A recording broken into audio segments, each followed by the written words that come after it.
ವೇಳೆಯಲ್ಲಿ ಈರಣ್ಣ ಅನ್ನೋರು full loaded ಆಗಿರೋ ಗನ್ ಹಾಗೂ 3 ಲಕ್ಷ ಕ್ಯಾಶ್ ಮಿಸ್ ಮಾಡಿಕೊಂಡಿದ್ದಾರೆ. ಎಲೆಕ್ಷನ್ ಟೈಮ್ ಅಲ್ಲಿ ಗನ್ ಮಿಸ್ ಆಗಿರೋದು ಪೊಲೀಸರಿಗೆ ದೊಡ್ಡ ತಲೆನೋವಾಗಿದೆ. ಈರಣ್ಣ ತಿಂಡಿ ತಿನ್ನೋದಕ್ಕೆ ಗಾಂಧಿನಗರದ ಪ್ರತಿಷ್ಠಿತ ಹೋಟೆಲ್ಗೆ ಹೋಗಿದ್ದಾಗ ಬ್ಯಾಗ್ ಮರೆತು ಅಲ್ಲೇ ಬಿಟ್ಟಿದ್ದಾರೆ. ಬ್ಯಾಗ್ನಲ್ಲಿ 3 ಲಕ್ಷ ಕ್ಯಾಶ್ ಜೊತೆಗೆ 8 ಬುಲೆಟ್ಗಳಿದ್ದ ಗನ್ ಇತ್ತು ಅಂತ ಪೊಲೀಸರಿಗೆ ದೂರನ್ನ ಕೊಟ್ಟಿದ್ದಾರೆ. ಪೊಲೀಸರ ತನಿಖೆ ವೇಳೆ ಬ್ಯಾಗ್ ಕದ್ದಿದ್ದ ವಿಶಾಲ್ ಭಾಟಿಯಾ ಎಂಬಾತ ಸಿಕ್ಕಿ ಬಿದ್ದಿದ್ದು, ಬ್ಯಾಗ್ ಮತ್ತು ಕ್ಯಾಶ್ ಸಿಕ್ಕರೂ 22 NP ಬೋರ್ ರಿವಾಲ್ವರ್ ಹಾಗೂ ಗನ್ ಮಿಸ್ ಆಗಿದೆ. ಈ ಬಗ್ಗೆ ಈಗಾಗಲೇ ಎಲ್ಲ ಪೊಲೀಸ್ ಠಾಣೆಗೂ ಮಾಹಿತಿ ನೀಡಲಾಗಿದೆ.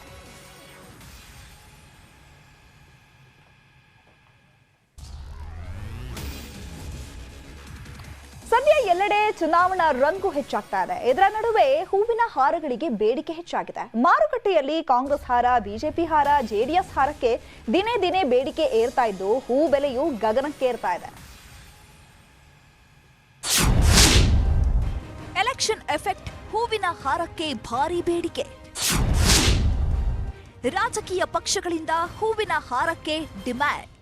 ಇನ್ನೇನು ಕೆಲವೇ ದಿನಗಳಲ್ಲಿ ಆ ಚುನಾವಣೆ ಕೂಡ ನಡೆಯುತ್ತೆ. ಮೇ 10ರಂದು ರಾಜ್ಯ ವಿಧಾನಸಭಾ ಚುನಾವಣೆಗೆ ಸರ್ವ ರೀತಿಯಲ್ಲೂ ಚುನಾವಣಾ ಆಯೋಗ ರೆಡಿಯಾಗಿರುವಂತದ್ದು. ಈ ಹಿನ್ನೆಲೆಯಲ್ಲಿ ಆ ರಾಜಕೀಯ ಪಕ್ಷಗಳಲ್ಲಿ ಈಗಾಗಲೇ ಹೂವಿನ ಹಾರಕ್ಕೆ ಬಹಳ ದೊಡ್ಡ ಮಟ್ಟದಲ್ಲಿ ಬೇಡಿಕೆ ಕೇಳಿ ಬಂದಿರುವಂತದ್ದು. ಸದ್ಯಕ್ಕೆ ನಾನು ಕೆಆರ್ ಮಾರುಕಟ್ಟೆಯ ಹೂವಿನ ಮಾರುಕಟ್ಟೆಯಲ್ಲಿದ್ದೀನಿ. ಪ್ರತಿದಿನ ಸಿಟಿ ಮಾರ್ಕೆಟ್ನ ಹೂವಿನ ಮಾರುಕಟ್ಟೆಯಲ್ಲಿ ಈಗ ಹೂವಿನ ಹಾರಕ್ಕೆ ಬಹಳ ಬೇಡಿಕೆ ಇದೆ. ಬಹಿರಂಗ ಪ್ರಚಾರಕ್ಕೆ ಅಧಿಕೃತ ಚಾಲನೆ ಸಿಕ್ಕ ಬೆನ್ನಲ್ಲೇ ಎಲ್ಲಾ ಪಕ್ಷಗಳಿಂದ ಹೂವಿನ ಹಾರಗಳಿಗೆ ಬೇಡಿಕೆ ಇದೆ. ಕಾಂಗ್ರೆಸ್, ಬಿಜೆಪಿ, ಜೆಡಿಎಸ್ ಪಕ್ಷದ ಬಣ್ಣದಲ್ಲೇ ಆಳೆತ್ತರದ ಹಾರಗಳನ್ನ ತಯಾರು ಮಾಡಲಾಗ್ತಿದೆ. 10, 15, 20 ಅಡಿ ಎತ್ತರದ ಕಸ್ಟಮೈಸ್ಡ್ ಹಾರಗಳಿಗೆ ಹಲವು ರಾಜಕೀಯ ಪಕ್ಷಗಳಿಂದ ಆರ್ಡರ್ ನೀಡಲಾಗ್ತಿದೆ. 15 ಅಡಿ ಎತ್ತರದ ಹೂವಿನ ಹಾರಕ್ಕೆ 15,000 ದರಕ್ಕೆ ಮಾರಾಟ ಮಾಡಲಾಗ್ತಿದೆ.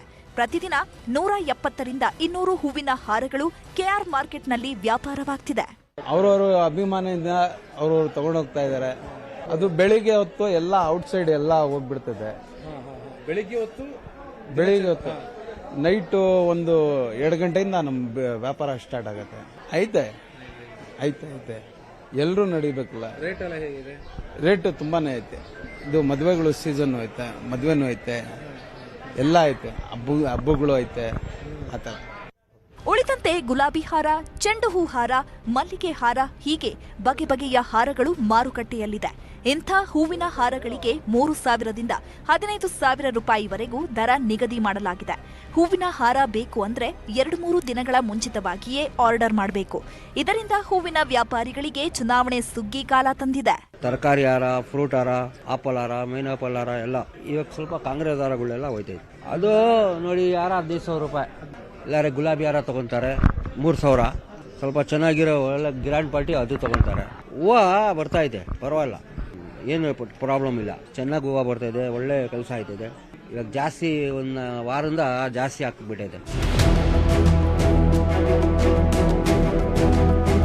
ರಾಜ್ಯದಲ್ಲಿ ಎಲ್ಲಾ ರೀತಿಯಲ್ಲೂ ಕೂಡ ರಾಜ್ಯ ಚುನಾವಣಾ ಆಯೋಗ ಚುನಾವಣೆಯನ್ನು ನಡೆಸೋದಕ್ಕೆ ಸರ್ವಸನ್ನದ್ಧವಾಗಿರುವಂತದ್ದು. ಅಬ್ಬರದ ಪ್ರಚಾರ ರಾಜಕೀಯ ಪಕ್ಷಗಳು ಮಾಡ್ತಾ ಇರುವಂತದ್ದು. ಇದರ ನಡುವೆ ಆ ಹೂವಿನ ಹಾರಗಳು ಕೂಡ ಸಾಕಷ್ಟು ದೊಡ್ಡ ಪ್ರಮಾಣದಲ್ಲಿ ಬೇಡಿಕೆ ರಾಜಕೀಯ ವಲಯದಿಂದ ಈಗಾಗಲೇ ಕೇಳಿ ಬಂದಿದೆ. ಈ ಹಿನ್ನೆಲೆಯಲ್ಲಿ ಬಹಳ ದೊಡ್ಡ ಮಟ್ಟದಲ್ಲಿ ಕೆಆರ್ ಮಾರುಕಟ್ಟೆಯಲ್ಲಿ ಏನು ಹೂವಿನ ವ್ಯಾಪಾರ ನಡೀತಾ ಇರುವಂತದ್ದು. ಕ್ಯಾಮರಾ ಪರ್ಸನ್ ರವಿ ಜೊತೆ ಆಶಿಕ್ ಮುಲ್ಕಿ, ನ್ಯೂಸ್ 18 ಬೆಂಗಳೂರು.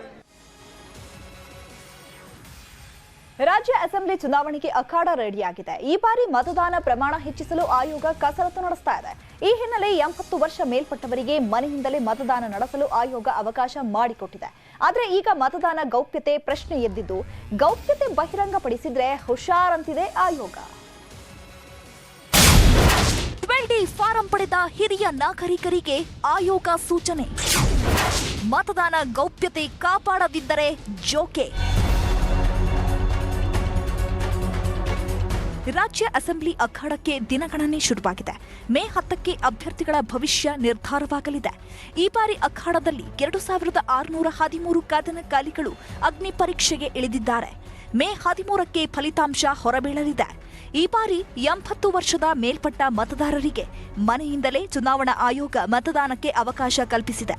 ರಾಜ್ಯದಲ್ಲಿ ಒಟ್ಟು 80,250 ಮತದಾರರು 80 ವರ್ಷ ಮೇಲ್ಪಟ್ಟ ಮತದಾರರೇ ಎಂದು ಆಯೋಗ ಗುರುತಿಸಿದೆ. ಈ ಪೈಕಿ ದಕ್ಷಿಣ ಕನ್ನಡದಲ್ಲಿ ಹೆಚ್ಚು ಮತದಾರರು ಅಂದ್ರೆ 10,808 ಮತದಾರರು ಇಲ್ಲಿದ್ದಾರೆ. ಏಪ್ರಿಲ್ 29ರಿಂದ ಮೇ 6ರವರೆಗೆ ಮನೆಯಿಂದಲೇ ಮತದಾನ ಮಾಡಲು ಅವಕಾಶ ನೀಡಿದೆ. ಈ ಹಿನ್ನೆಲೆ ಚುನಾವಣಾ ಆಯೋಗಕ್ಕೆ ಮತದಾನದ ಗೌಪ್ಯತೆ ಕಾಪಾಡುವ ಸವಾಲು ಎದುರಾಗಿದೆ. 12D ಫಾರಂ ಪಡೆದು ಮನೆಯಿಂದಲೇ ಮತ ಚಲಾಯಿಸುವ ಹಿರಿಯ ನಾಗರಿಕರಿಗೆ ಖಡಕ್ ಸೂಚನೆ ಕೊಡಲಾಗಿದೆ. ಮತ ಚಲಾಯಿಸಿದ ಬಳಿಕ ಮತದಾನದ ಗೌಪ್ಯತೆ ಬಹಿರಂಗ ಮಾಡದಂತೆ ಎಚ್ಚರಿಕೆ ನೀಡಲಾಗಿದೆ. ಮತದಾನದ ಗೌಪ್ಯತೆ ಬಹಿರಂಗಗೊಳಿಸಿದ್ರೆ ಕಠಿಣ ಕ್ರಮದ ಎಚ್ಚರಿಕೆಯನ್ನು ಚುನಾವಣಾ ಆಯೋಗ ನೀಡಿದೆ. ಆರ್ಪಿಐ ಕಾಯ್ದೆ ಅಡಿಯಲ್ಲಿ ದಾಖಲೆ ಆಧಾರದ ಮೇರೆಗೆ ಮತ ಅಮಾನ್ಯ ಆಗುವ ಸಂಭವವಿದೆ. ಸಾರ್ವತ್ರಿಕ ಮತದಾನಕ್ಕೂ 4 ದಿನಗಳ ಮುಂಚಿತವಾಗಿಯೇ ಹಿರಿಯರು ಮತದಾನ ನಡೆಸಲಿದ್ದಾರೆ. ಹೀಗಾಗಿ 12D ಫಾರಂ ಪಡೆದು ಸಾರ್ವತ್ರಿಕ ಮತದಾನಕ್ಕೂ ಮೊದಲೇ ಮತ ಚಲಾಯಿಸುವ ಹಿರಿಯ ಮತದಾರರು ಮತದಾನ ಕಾಪಾಡಿಕೊಳ್ಳಬೇಕಿದೆ. ನಮ್ಮ 80+ ಮತ್ತು PWDಗೆ ನಾವು ಮನೆಗೆ ಹೋಗಿ ಫಾರ್ಮ್ 12D ವಿತರಣೆ ಮಾಡಿದ್ದೀವಿ. ಯಾರು ಇಷ್ಟಪಡ್ತಾರೆ ಅವರಿಂದ ನಾವು 12D ಕಲೆಕ್ಟ್ ಮಾಡಿ ಅದನ್ನು ವೆರಿಫೈ ಮಾಡಿ ಅದನ್ನು ನಮ್ಮ ಹೋಮ್ ವೋಟಿಂಗ್ಗೆ ಮನೆಗೆ ಹೋಗಿ ವೋಟಿಂಗ್ ಮಾಡಲಿಕ್ಕೆ ಇದನ್ನು ಮಾಡಿದ್ದೀವಿ. ಸೀಕ್ರೆಸಿ ಆಫ್ ವೋಟ್ ಯಾರು ನೀವು ಕೇಳಿದರೆ ನೀವು ಮತ್ತು ಯಾರು ಜಾಹೀರು ಮಾಡಿದರೆ ಅವರು ಇಬ್ಬರ ಮೇಲೆ ಸೀಕ್ರೆಸಿ ಆಫ್ ವೋಟ್ ವ್ಯಾಲಿಡ್ ಆಗಬಾರ್ದು ಕಾನೂನು ಇದೆ. ಕಂಪ್ಲೇಂಟ್ ಬಂದರೆ ವಿಲ್ ಟೇಕ್ ಆಕ್ಷನ್ ಅಕಾರ್ಡಿಂಗ್ಲಿ. ಒಂದು ವೇಳೆ ಗೌಪ್ಯತೆ ಬಹಿರಂಗಗೊಂಡ್ರೆ ಮೇ 10ರ ಮತದಾನಕ್ಕೆ ನಿರ್ದಿಷ್ಟ ಅಭ್ಯರ್ಥಿ ಪರ ಟ್ರೆಂಡ್ ಕ್ರಿಯೇಟ್ ಆಗುವ ಸಾಧ್ಯತೆ ಇದೆ.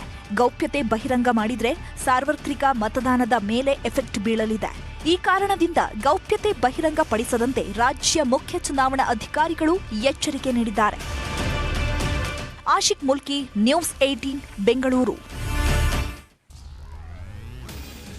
ಚಿಲುಮೆ ಪ್ರಕರಣ ಬೆನ್ನಲ್ಲೇ ಮತದಾರರ ದತ್ತಾಂಶ ಸಂಗ್ರಹ ಆರೋಪ ಕೇಳಿಬಂದಿದೆ. ಹಣ ಪಡೆದು ಮತದಾರರ ಮಾರಾಟ ಮಾಡಲಾಗ್ತಾ ಇದೆ ಎನ್ನಲಾಗಿದೆ.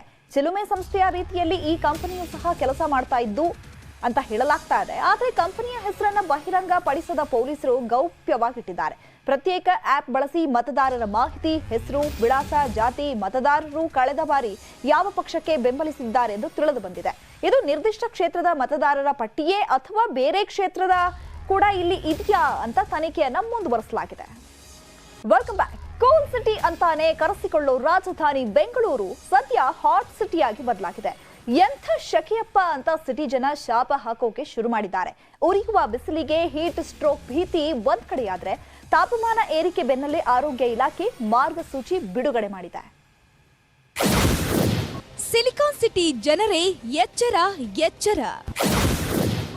ಬಿಸಿಲಿಂದ ದೂರವಿರಿ, ಆರೋಗ್ಯ ಇಲಾಖೆ ಸೂಚನೆ. ಹೌದು, ಬೇಸಿಗೆ ಅಂದ್ಕೊಂಡಕ್ಕಿಂತ ಈ ಸಲ ಬಿಸಿಲು ಜಾಸ್ತಿನೇ ಇದೆ. ಕಳೆದ ವರ್ಷಕ್ಕೆ ಹೋಲಿಸಿದ್ರೆ ಈ ವರ್ಷ ಬೆಂಗಳೂರು ಮತ್ತಷ್ಟು ಹಾಟ್ ಆಗಿದೆ. ಬಿರು ಬಿಸಿಲಿಗೆ ಸಿಟಿ ಜನರು ಬಸವಳಿದು ಹೋಗಿದ್ದಾರೆ. ಹೀಟ್ ವೇವ್ ಹೆಸರಿನಲ್ಲಿ ಹಾಸ್ಪಿಟಲ್ OPD ವಿಸಿಟ್ ಕೂಡ ಹೆಚ್ಚಾಗಿದೆ. ಎಲೆಕ್ಷನ್ ಹೆಸರಿನಲ್ಲಿ ಬಿಸಿಲನ್ನ ಲೆಕ್ಕಿಸದೆ ರ್ಯಾಲಿಗಳು ಜೋರಾಗಿದ್ರೆ ಹೊರಾಂಗಣ ಕಾರ್ಯಕ್ರಮಗಳು ಕೂಡ ನಡೆಯುತ್ತಿದೆ. ಇತ್ತೀಚೆಗೆ ರಣಬಿಸಿಲಲ್ಲೇ ಮಹಾರಾಷ್ಟ್ರದ ಕಾರ್ಯಕ್ರಮದಲ್ಲಿ ಭಾಗಿಯಾಗಿದ್ದ ಸುಮಾರು 13 ಮಂದಿ ಅಸುನೀಗಿದ್ರು. ಈ ಘಟನೆಯಿಂದ ರಾಜ್ಯದ ಆರೋಗ್ಯ ಇಲಾಖೆ ಅಲರ್ಟ್ ಆಗಿದೆ. ರಾಜ್ಯ ಸೇರಿ ರಾಜಧಾನಿ ಬೆಂಗಳೂರಿನಲ್ಲಿ ತಾಪಮಾನ ಏರಿಕೆ ಕಂಡಿತ್ತು. ಇದರ ಬೆನ್ನಲ್ಲೇ ಆರೋಗ್ಯ ಇಲಾಖೆ ಮಾರ್ಗಸೂಚಿಯನ್ನ ಬಿಡುಗಡೆ ಮಾಡಿದೆ. ಮುಂದಿನ ಕೆಲ ದಿನ ಇದೇ ರೀತಿಯ ಗರಿಷ್ಠ ಬಿಸಿಲು ಇರಲಿದ್ದು, ಮುಂದಿನ ಕೆಲವು ದಿನ ತಾಪಮಾನ ಇಳಿಕೆಯಾಗುವವರೆಗೂ ಬೆಳಗ್ಗೆ 11ರಿಂದ 4 ಗಂಟೆಯವರೆಗೂ ಹೆಚ್ಚು ಬಿಸಿಲಿಗೆ ಮೈ ಒಡ್ಡದಂತೆ ಆರೋಗ್ಯ ಇಲಾಖೆ ಸುತ್ತೋಲೆಯನ್ನ ಹೊರಡಿಸಿದೆ. ಆದಷ್ಟು 11 ಗಂಟೆಯಿಂದ 4 ಗಂಟೆ, ಯಾಕಂದರೆ ಇದು ಪೀಕ್ ಸನ್ಸ್ಟ್ರೋಕ್ ಆಗುವಂಥ, ಹೀಟ್ ಸ್ಟ್ರೋಕ್ ಆಗುವಂಥ ಒಂದು ಅವಧಿ ಇರೋದ್ರಿಂದ ಸೆಂಟ್ರಲ್ ಗೌರ್ಮೆಂಟ್ ಅಡ್ವೈಸರಿಯಲ್ಲಿ ಕೂಡ ಇದು ಬಂದಿದೆ. ಮತ್ತು ನ್ಯಾಷನಲ್ ಡಿಸಾಸ್ಟರ್ ಮ್ಯಾನೇಜ್ಮೆಂಟ್ ಅಥಾರಿಟಿ ಕೂಡ ಇದನ್ನು ನಿರ್ದೇಶನವನ್ನು ನೀಡಿದ್ದಾರೆ. ಸೊ ಅದನ್ನು ನಮ್ಮ ರಾಜ್ಯದಲ್ಲಿ ಅನುಷ್ಠಾನಕ್ಕೆ ತರಲಿಕ್ಕೆ ನಾವೊಂದು ಅಡ್ವೈಸರಿಯನ್ನು ಇಶ್ಯೂ ಮಾಡಿದ್ವಿ. ಇನ್ನು ಬೆಂಗಳೂರು ಸೇರಿದಂತೆ ರಾಜ್ಯದಲ್ಲಿ ಗರಿಷ್ಠ ತಾಪಮಾನ ಏರಿಕೆ ಜನರ ತಲೆಬಿಸಿ ಮಾಡ್ತಿದೆ. ಬೇಸಿಗೆ ಬಿಸಿಲಿನ ತೀವ್ರತೆ ಏರಿಕೆ ಕಂಡಿದೆ. ರಣಬಿಸಿಲು ಲೆಕ್ಕಿಸದೆ ರಾಜಕೀಯ ನಾಯಕರು, ಕಾರ್ಯಕರ್ತರ ಸಭೆ, ರ್ಯಾಲಿ, ಕ್ಯಾಂಪೇನ್ ಮಾಡ್ತಿರೋದು ಹಲವು ಆರೋಗ್ಯ ಸಮಸ್ಯೆಗಳಿಗೆ ನಾಂದಿ ಹಾಡಿದೆ. ದೇಹದ ಉಷ್ಣತೆಯು 40 ಡಿಗ್ರಿ ಸೆಲ್ಸಿಯಸ್ ಅಥವಾ ಅದಕ್ಕಿಂತ ಹೆಚ್ಚು ಏರಿದ್ರೆ ಅತ್ಯಂತ ಗಂಭೀರ ಸಮಸ್ಯೆ ಎದುರಾಗುವ ಸಂಭವ ಇದೆ.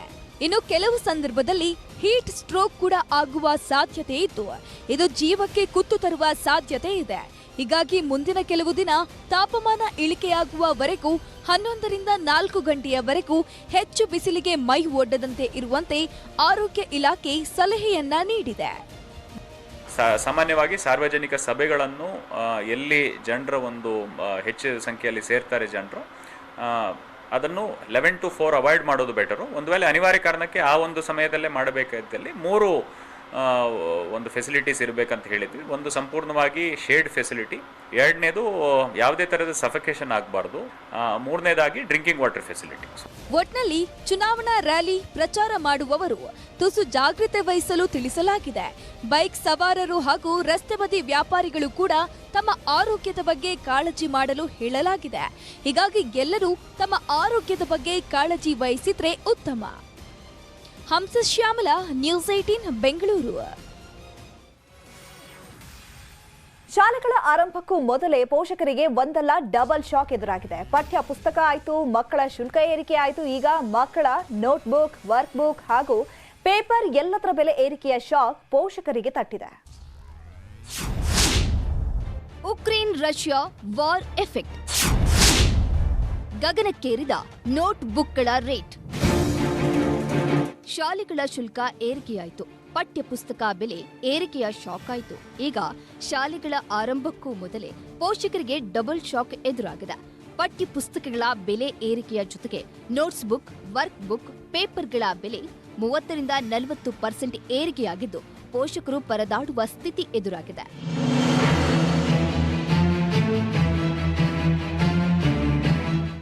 ಶಾಲೆಗಳ ಆರಂಭಕ್ಕೂ ಮೊದಲೇ ಪೋಷಕರು ಪರದಾಡುವ ಸ್ಥಿತಿ ಎದುರಾಗಿದೆ.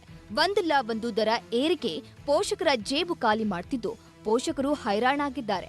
ಒಂದೆಡೆ ಉಕ್ರೇನ್ ಹಾಗೂ ರಷ್ಯಾ ವಾರ್ ಎಫೆಕ್ಟ್ನಿಂದ ಕಚ್ಚಾ ಪೇಪರ್ ಬರ್ತಿಲ್ಲ. ಹೀಗಾಗಿ ಪೇಪರ್ ನೋಟ್ಬುಕ್ಸ್ಗೆ ಸಖತ್ ಡಿಮ್ಯಾಂಡ್ ಹೆಚ್ಚುತ್ತಿದೆ. ಮಕ್ಕಳ notes book, paper, bundle work books ದರ ದುಪ್ಪಟ್ಟಾಗಿದ್ದು ಪೋಷಕರು ಫುಲ್ ಟೆನ್ಷನ್ ಆಗಿದ್ದಾರೆ. ಈಗ ಪ್ರತಿಯೊಂದು ಪುಸ್ತಕದ ಮೇಲೆ ಬೆಲೆ ಹೆಚ್ಚಾಗಿರೋದ್ರಿಂದ ಅದನ್ನು ಕೊಂಡ್ಕೊಳ್ಳಿಕ್ಕೆ ತುಂಬ ಹೊರೆ ಆಗುತ್ತೆ ಪೇರೆಂಟ್ಸ್ಗೆ. ಆಮೇಲೆ ಮಕ್ಕಳಿಗೆ ನಾವು ಸ್ಕೂಲಲ್ಲಿ ಹೇಳಿದ ಬುಕ್ಸ್ ಕೊಡಿಸ್ತಾ ಇದ್ರೆ ಅವರು ಓದಲಿಕ್ಕೆ ಆಸಕ್ತಿ ಇರಲ್ಲ. ಆ ಒಂದು ಕಾರಣದಿಂದ ನಮ್ಮ ಕಷ್ಟ ಆದರೂ ಸಹ ನಾವು ಆ ಬುಕ್ಸನ್ನು ಪರ್ಚೇಸ್ ಮಾಡ್ತೀವಿ. ಈ ಹಿಂದಿನ ವರ್ಷ ಒಂದು ಪುಸ್ತಕದ ಬೆಲೆ 28 ರೂಪಾಯಿ ಇದ್ದಿದ್ದು ಈಗ 36 ರೂಪಾಯಿ ಆಗಿದೆ. ಇಲ್ಲ ಅವ್ರಿಗೆ ಏನೇ ಊಟದ ಡಬ್ಬಿಯಿಂದ ಪ್ರತಿಯೊಂದು ಸಹ ಬೆಲೆ ಏರಿಕೆ ಆಗ್ತಾ ಇರೋದ್ರಿಂದ ತುಂಬ ಜೀವನ ಕಷ್ಟ ಅನಿಸುತ್ತೆ. ಇದು ಸಾಮಾನ್ಯ ಜನಕ್ಕಂತೂ ತುಂಬ ಹೊರೆ ಆಗುತ್ತೆ. ಕಳೆದ 1 ವರ್ಷದಿಂದ ನಿರಂತರವಾಗಿ ಉಕ್ರೇನ್ ರಷ್ಯಾ ವಾರ್ ಹಿನ್ನೆಲೆ ಸಾಕಷ್ಟು ಪೇಪರ್ ಬೇಡಿಕೆ ಎದುರಾಗಿದ್ದು ದೇಶದಲ್ಲಿ ಪೇಪರ್ ಕೊರತೆ ಇದೆ. ಪೇಪರ್ ಕೊರತೆ ಹಿನ್ನೆಲೆ ಶಿಕ್ಷಣ ಇಲಾಖೆ ಈಗಾಗಲೇ 25% ಪಠ್ಯ ಪುಸ್ತಕಗಳ ಖರೀದಿಯ ದರ ಏರಿಕೆ ಮಾಡಿ ಪೋಷಕರಿಗೆ ಶಾಕ್ ನೀಡಿದೆ. ಇದರ ಜೊತೆಗೆ ಈಗ 28 ರೂಪಾಯಿ ಇದ್ದ notes book, work book, paper ಎಲ್ಲವೂ 30ರಿಂದ 40 ರೂಪಾಯಿಗೆ ಮಾರುಕಟ್ಟೆಯಲ್ಲಿ ರೇಟ್ ಏರಿಕೆಯಾಗಿದ್ದು ದುಬಾರಿಯಾಗಿದೆ. ಒಂದೊಂದು ಮಗುವಿಗೆ 10ರಿಂದ 15 ನೋಟ್ಸ್ ಬುಕ್, ವರ್ಕ್ ಬುಕ್ ಅವಶ್ಯಕತೆ ಎದುರಾಗುತ್ತೆ. ಆದರೆ ಈಗ ಮಾರುಕಟ್ಟೆಯಲ್ಲಿ ರೇಟ್ ಏರಿಕೆ ಪೋಷಕರಿಗೆ ಗಾಯದ ಮೇಲೆ ಬರೆ ಎಳೆದಂತಾಗಿದೆ. 28-26 ಮಾರ್ತಾ ಇದ್ದ ಪುಸ್ತಕಗಳು ಇವತ್ತಿನ ದಿವಸ ನಾವು 35-40 ಆ ಥರ ಮಾರ್ತಾ ಇದೀವಿ ಮೇಡಮ್. ಯಾಕಂದರೆ ದಿನೇ ಕ್ರಮೇಣ ಜಾಸ್ತಿ ಆಗ್ತಾನೆ, ಕಡಿಮೆ ಆಗ್ತಿಲ್ಲ. ಅಲ್ಲಿಂದ ರಾ ಮೆಟೀರಿಯಲ್ ಬರೋದು ನಿಜ, ಒಪ್ಕೊಳ್ತೀನಿ, ಇಲ್ಲಂದಿಲ್ಲ. ಆದರೂ ದಿನೇ ಕ್ರಮೇಣ ಅದು ಕರೆಕ್ಟಾಗಿ ಸೀಸನ್ಗೆ ಹೆಚ್ಚಿಗೆ ಆಗ್ತಾನೆ, ಅರ್ಥನೇ ಇಲ್ವಲ್ಲ. ಭಾರಿ ಲಾಸ್ ಆಗ್ತದೆ ಮೇಡಮ್. ಸ್ಟೂಡೆಂಟ್ ಬೈ ಮಾಡೋರು ಕೂಡ ನಿಮ್ಗೆ ಒಂದು ಪುಸ್ತಕ ಅದರೊಳಗೆ ಇವಾಗ 4 ಪುಸ್ತಕ 2 ಪುಸ್ತಕ ಸಾಕ್ಬಿಡಿ ಇವಾಗ ನೋಡ್ತೀನಿ ಅಂತ ಹೇಳಿದೆ. ಒಟ್ನಲ್ಲಿ ಪೋಷಕರಿಗೆ ಶಾಲೆಗಳ ಆರಂಭಕ್ಕೂ ಮೊದಲೇ ಈ ವರ್ಷ ಒಂದರ ಮೇಲೊಂದು ಬೆಲೆ ಹೈಕ್ ಶಾಕ್ ತಡ್ತಿದೆ.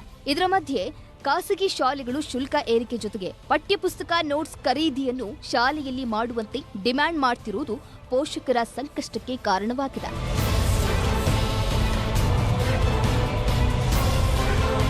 ಹಂಸ ಶ್ಯಾಮಲ, ನ್ಯೂಸ್ 18 ಬೆಂಗಳೂರು.